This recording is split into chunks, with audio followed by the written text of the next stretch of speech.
Imagine a time of scientific and mathematical innovation, magic, and fertile land irrigated by the Great Nile River. Ancient Egypt was a successful and intelligent civilization that lasted for 3,000 years. What do you think your life would be like if you were an Egyptian during this time period? And let's pretend it's a good period, no droughts, locusts, plagues, or famine for you. Ancient Egyptians believed in strict social structures. Depending on the class or trade you were born into, your life would be vastly different. The hierarchical pyramid of social status and wealth was composed of slaves and servants, tenant farmers, specialists like sailors and soldiers, educational professionals, and finally the elite. Who would you be? At the bottom of the social pyramid were slaves. They came from foreign lands but were not of a single race. And while they could negotiate their contracts, they were still bonded laborers and worked in exchange for food and shelter. At the very top of the pyramid was the ruler who reigned over everyone. There were 300 rulers throughout ancient Egypt's existence. While we call them pharaohs today, that wasn't their actual title in ancient Egypt. Rulers did not necessarily have to be men or Egyptian, but they were seen as divine liaisons between the gods and the people. Life would be drastically different depending on your gender. Like many ancient civilizations, Egypt had strict gender roles. But you still had the same legal rights. Women could own property and live alone if they chose to. However, marriage was seen as a social and economic necessity, no matter your gender.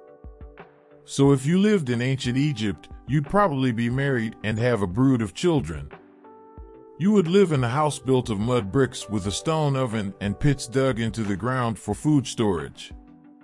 If you were an elite family, then lucky you. As a nobleman or woman, you would be waited upon by your servants. After a breakfast of bread and fruit, the man of the house would take his chariot down to his estate on the banks of the Nile. After touring the grounds and maybe meeting with the estate overseer about the year's harvest, you might take a quick nap. Once you're rested, you would meet up with a friend to hunt wildfowl on your estate. At home, as a woman, you would spend the day supervising plans for a banquet.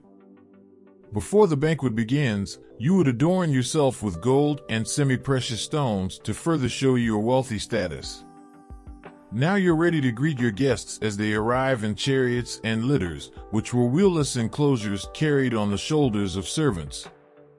Nobleman or woman, you feast on geese, duck, fish, ox, and gazelle, followed by grapes, figs, dates, and melons. Once the party is over, you head to bed while your servants clean up. Life as a farmer is not nearly as grand. If you're a man, you spend the day working in the fields and tending to cattle or ducks. On tax day, you would pack up some of your harvest and bring it to the temple as payment for the land. If you're a woman, you spend the day grinding wheat, making bread, and raising children. For food, you mainly eat bread, beer, garlic, and if you're fortunate, a little bit of meat. Maybe you're neither part of the elite or a farmer, but a pyramid builder. You wouldn't be a slave, but you would live a life of hard labor. You would be one of 10,000 devoted workers. Since it took 30 years to build one pyramid, you would probably work on the same monument for your entire life, which would be shorter than your fellow ancient Egyptians because of all that hard labor. At least you get to eat meat regularly and get an honorable burial once you die. No matter your status, you would worship several thousand gods. And for fun, you would play board games such as Mehen or Senet to pass some free time. Overall, the quality of your life would drastically depend on your ruler and the time period. There were 3 periods of prosperity and 2 periods of instability during this civilization. Fear of famine caused by droughts or locusts was a constant threat. But you'd still have better luck living a good life in ancient Egypt than you would in the Middle Ages.